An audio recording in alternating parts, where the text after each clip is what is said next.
такими творениями, столько у нас таланта в нашей стране, и еще бы достойную жизнь этим талантам. Я думаю, что многие из этих шедевров могли бы занять место в музеях мира. И вот этого я желаю всем вам, творцам вот этих вот шедевров, чтобы какие-то картины, творения попали в музей мира, и вы были счастливы. Сейчас мы вам хотим подарить русский старинный романс «Не пробуждай воспоминаний». Он написан в 1877 году Булаховым, а слова неизвестного автора.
Однажды счастье в жизни этой вкушаем мы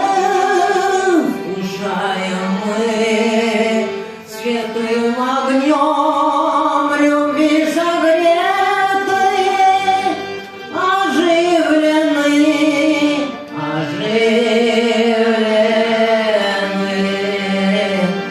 Святым огнем любви согреты,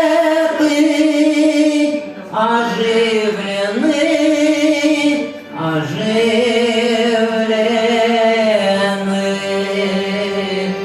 Но кто ее огонь священный мог погасить, тому жизни незабвенной не возродить,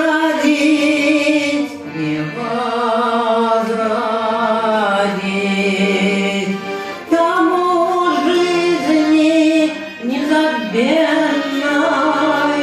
не возродить.